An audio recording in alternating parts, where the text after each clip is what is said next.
Gordon.com. Mark, how you doing today, man? Nice to see you, sir. How are you? Man, I'm hanging in there, man. So Good. the union, man. 30 years later, here we are, man. Checkered story career, man, that you've had.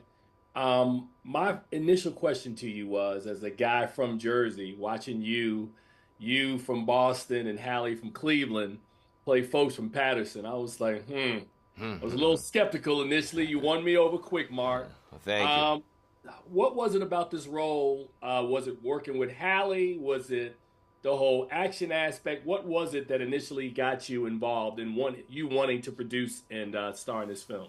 Well, it really started with us sitting around saying we're probably never going to get offered James Bond.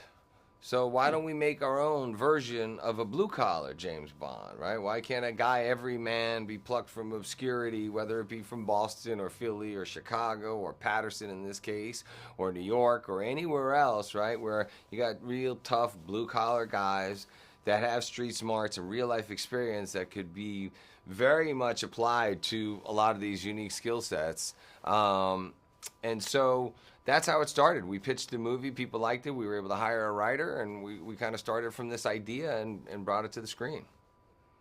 Now, I'm assuming, and I don't know if it's fact or not. I know you and Halle both started around the same time. Uh-huh. She may have eclipsed you by a couple of years. Yeah. What was it like?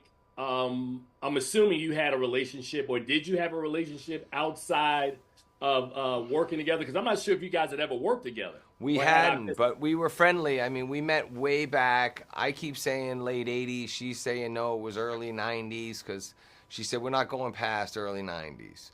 Okay, let's say that's the time. But I think it was really late 80s when we met. And then as we kind of crossed paths, we would always kind of talk about it.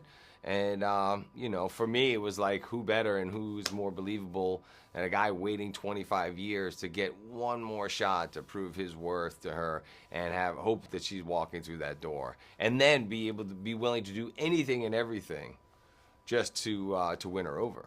It's a no-brainer. I mean, that's all the motivation the character needed. So I know you're a producer on this, and you produced at this point probably over 40 films.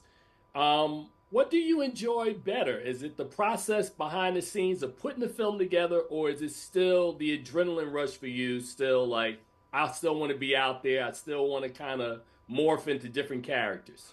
Well, I think, I do enjoy the process of putting things together and building stuff, but I mean, the real magic is happening for those couple of minutes that we're rolling throughout the whole day. That's where you kind of really, that's the sweet spot. But you'll work a 12-hour day and maybe you'll shoot for less than an hour, considering certainly stuff that's going to be usable, it's minutes max, right? So that's usually the sweet spot. But I enjoy the entire process. But there's a lot of, when you're actually just shooting the movie, there's a lot of waiting around. I don't like to wait around, which is why I utilize my time wisely while I'm not shooting, because I've done everything to prepare. So it's not like I'm learning my lines on the day and trying to figure out what I'm going to do. I've done that for months leading up to it while preparing.